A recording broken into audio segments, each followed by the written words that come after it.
Na última semana do mês de março, o presidente Bolsonaro demitiu o ministro da Defesa, general Fernando de Azevedo e Silva, o que levou o então comandante do Exército, Edson Pujol, o comandante da Marinha, Ilques Barbosa, e o comandante da Aeronáutica, Antônio Carlos Bermudes, portanto, os comandantes das 3 Forças Armadas, a pedirem demissão de suas funções de comando.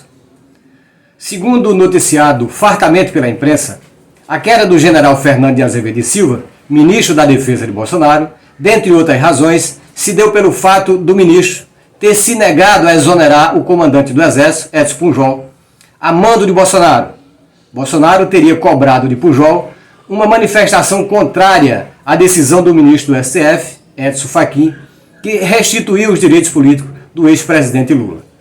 Bolsonaro esperava um Twitter do comandante do Exército intimidando o STF, como fizeram em 2018 o então comandante do Exército, Vilas Boas, quando o Pleno do Supremo Tribunal Federal julgava um habeas corpus que poderia devolver, naquele momento, a liberdade ao ex-presidente Lula. Edson Pujol, no entanto, preferiu seguir a Constituição Federal, afirmando com sua decisão que o Exército, assim como as demais Forças Armadas, são instituições do Estado e não instituições de Bolsonaro. Desde então, a sociedade e os estudiosos se têm perguntado: Bolsonaro poderá cumprir suas ameaças contra a democracia e dar um golpe de Estado, assumindo o poder ditatorialmente? A demissão do ministro da Defesa e dos comandantes das Forças Armadas indica que não. Se assim o é, por que então Bolsonaro não tem força para dar um golpe? Vejam, para que ocorra um golpe de Estado é necessária a existência de uma série de fatores. Vejamos alguns destes.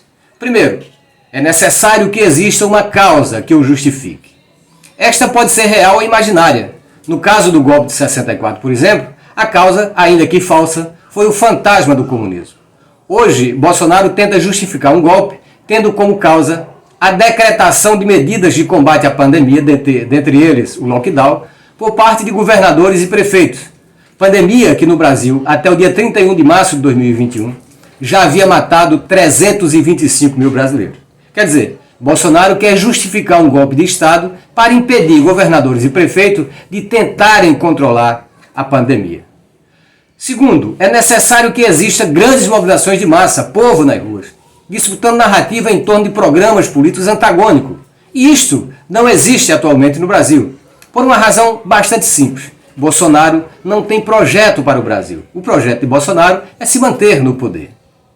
Terceiro, é necessário o apoio do capital nacional e internacional e dos aparelhos ideológicos do Estado, como a imprensa e as igrejas, por exemplo. Vejamos, o capital nacional, o chamado mercado, se posicionou recentemente através de uma carta aberta à população de forma frontalmente contrária à posição de Bolsonaro.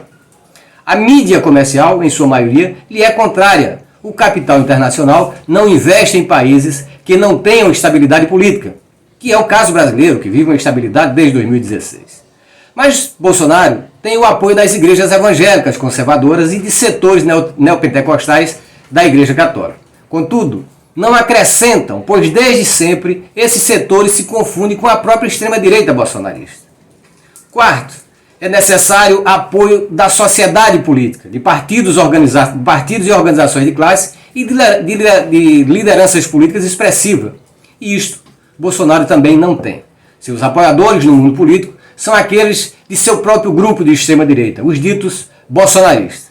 Não havendo lideranças políticas expressivas que o apoiem, mesmo o Centrão, que é hoje responsável por manter no poder, a não acatar um dos mais de 70 pedidos de impeachment que tem contra Bolsonaro na Câmara, o Centrão, na verdade, tem dado declarações de que não o apoia em uma aventura golpista. Bolsonaro também não tem apoio de organizações de classe, a não ser de setores dos policiais militares dos estados. Quinto, é necessário também o apoio e ou a omissão de chefes de governo e de organizações internacionais, organizações como a OEA ou o Conselho de Segurança da ONU, por exemplo. E isto Bolsonaro também não tem. Nem apoio das organizações, nem de governo no exterior, pois sua política externa, até então, foi de confronto com outras nações e com as instituições multilaterais. E por fim, a sexta questão, seria necessário que ele tivesse o apoio das forças de repressão, ou seja, o apoio das Forças Armadas. E isto ele também não tem, Com a saída do ex-ministro da Defesa, Fernando de Azevedo e Silva, e dos então comandantes do Exército, Marinha e Aeronáutica, ficou evidenciado que ele não tem força, que ele, Bolsonaro, está isolado.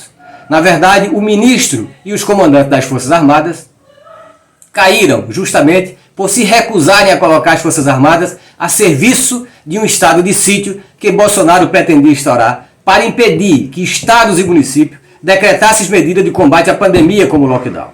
O estado de sítio previsto na Constituição diz que só pode ser decretado em estado de guerra contra uma outra nação.